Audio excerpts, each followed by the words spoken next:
like this next season, do you think that they could be a better team this upcoming season than they were last year? Oh yeah, I do, man. I mean, so like me personally, I don't have the doom and gloom. If you've seen my tweets, you kind of know like I don't have the same doom and gloom as everybody else, and I get people's uh concern. I do, Chris, but I don't have the doom and gloom because I say this. I've been coaching youth football. I coach on a battle circuit, so we play a lot of big games, and some of these kids are going to be playing Power Five schools. These games aren't played in March. There's actual coaching, development, camp, this, that, and the third that has to happen. So when you get these guys, the Cowboys have a decent building. Say what you want. We've seen Nolan Smith and this, that, and the third go to Philly. Oh, they're going to be great. No, they're not. They weren't. N'Kobe Dean. No, they weren't. They weren't. Everybody says last year's draft class wasn't great. If Overshaw doesn't get hurt, that's a 75 tackle, maybe 85 tackle guy that easily. You see it. If you got eyes, you can see it. Yeah, Dallas is fine. Like you said, they can hit on a couple needs back in free agency, and I think they'll be fine, fellas. I do. Mm-hmm. I agree with you. I said that earlier off in the off season too. It's like we always preach doom and gloom, but we are coming off of 3, 12, and 5 seasons back to back. Number one. And two, you remember we've been talking about how deep this team is. All last year we were talking about how deep we are. Now we lose a couple players and we're like, it's over. And it's not. We have some patch and replace work to do on the interior line on both sides of the ball. But outside of that, we got talent everywhere. I do agree that we could use an extra receiver at some point in the draft, just for the fact that I do want some CeeDee Lamb insurance next year, and I don't know what Jalen Tolbert's going to be yet. But I'm still, you had 2 years to show me something. You haven't showed me enough. So I like him and Dak's chemistry, but he needs to show me more before going into next year. But other than that, I love our tight end room.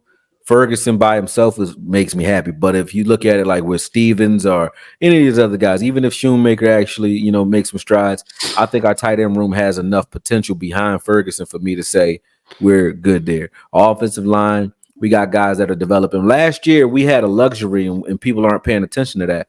You had 5 starting offensive linemen, and then you had a guy, TJ Bass, that was on the bench. You had Austin Richards, who didn't get any tick. You had Chuma Undoga as well. We had about 8. We were like 8 linemen in. You know what I mean? 8 linemen in, like that could play. Meaning, like they might not be the greatest man to man, but they can play. Man for man. I mean, but they can play. So a lot of teams don't have that luxury, and we had that. So when you look at that and we talk about how deep this team was, yes, we can be good and better this year. I think that we were better last year if we managed our personnel. Like I said earlier, if we managed that better, we were already better than we were last year. If we just played linebackers, we were at least 3 games better than we were last year, which says a lot. So the fact that we went home early due to that is, to me, asinine, and the fact that we learned from our mistakes and brought Zimmer in here, I think we're going to be better automatically due to the scheme change. Seriously, you're not going to have a bunch of guys out there one-on-one. We're not going to run cover 3 or cover 1 only all day where offenses know exactly what we're doing. We're not going to have Micah Parsons lined up at defensive end against Trent Williams all game. We're not doing that type. I don't see us doing that type of stuff under Zimmer. So automatically you're better. You're not going to have Sam Williams, who's a 10 sack guy right now. Like, we're really disrespecting how good Sam Williams is. I'm serious. You got a guy that runs a 4. He's faster than Sauce Gardner, and he's bigger than D Law. And he's physical as hell. But you can't figure out what to do with him when that's all the league was full of. When we were young, when I was young, you had a bunch of, Leroy Glovers and Jonathan Randalls. You had a bunch of psychopaths playing defensive line.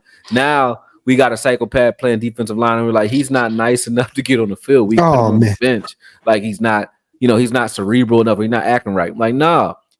Charles Haley was crazy too. You know what you do with crazy people?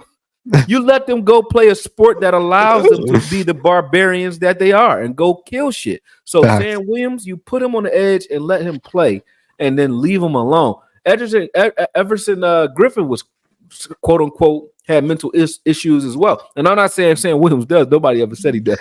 But Sam Williams is a wild man. He's a wild man. And I think you gotta he was right when he said you gotta let him out of the cage. He wasn't wrong for tweeting the things he was tweeting, but the fact that he was doing it and the fact that even Dan Quinn kind of spoke to it when he said, you only can coach as good as your connection to the players that you have, right? And Dan Quinn couldn't connect to a guy like that because he can't talk to him because he's probably not, he's not trying to hear what you're saying. But the misuse of talent last year was just like abysmal. So I don't think that we'll see that again. Think about this. We didn't see Wanye Thomas very much, and we didn't see Izzy Mukwamu at all. And to me, those are two of your best defensive backs on the team. Like Izzy Mukwamu is probably the best, and people think I'm crazy when I say this, but he's probably the best defensive back on your team when it comes to versatility because he can play every position on this defense. He could play Curse's role last year, tight end eraser. He could play in the slot. He can play left or right CB, and he could play both safety positions. So, I mean, a guy like that never playing is crazy. That's crazy. You know what I mean? So I don't think you're gonna see that again. I'm trying to pull this up from Sam Williams. I'm trying to pull up this rep that he had against Penei Sewell. I'm going down the thing right now. I'm on NFL Game Pass. But yeah, no, like it's so funny to me because we had so much depth at linebacker last season, and for some reason they were just like, yeah, let's got rid of all of them. Yeah, let's just put Marquise Bell at linebacker. Oh no, don't put Micah Parsons back there. Well, what if we can't get a pass rush? Like you can get a pass rush with those guys. I will say something though about Marquise Bell playing linebacker. The only good thing about him having the experience at linebacker for so long and getting a little bit bigger is when you put him back at safety, you got yourself a Cam Chancellor type now. He's not a guy that can play multiple. Cam Chancellor couldn't start it as a linebacker every game, but he's going to have linebacker-esque reps. If you look at Marquise Bell as a strong safety, he's in the box or a box safety, and he has those types of reps where you're asking him to come forward and bring some pop. He can do that now because of that experience. But yeah, you're right. Like what we did with the linebacker room, what we did on this team last year, period. It just speaks to Dan Quinn. Either his message was getting old or he really did hang it up and say, hey, I'm ready for this next job. I don't think he cared as much because you knew what was going on. We all watched that. So we watched that we couldn't stop the run, and nobody did anything different to change that. So I got that rep pulled up here from Sam Williams. Yeah, like we would all agree Penei Sewell's like a top 5 offensive lineman in football, right? We would all agree with that? Agreed. Look at this rep. Nasty. Like, how can and that's not the only type of rep that he had like that, over his time in Dallas. Like, look at that Philly game where he beat the shit out of Jordan Mailata. Like he consistently smokes the shit out of Jordan Mailata. Whenever they line up, Sam Williams always in that game he played. They took him out until like the end of the second half after he made that forced fumble too. It was like, why would you do that? But even when people in the chat are talking about his discipline, 5 of his 8 fouls or flags came on special teams anyway, where he shouldn't. I mean, I like the fact that he can run down and be a gunner, but that's not what he's supposed to be doing anyway. So I didn't care about any of those penalties, although they hurt us in 2 games.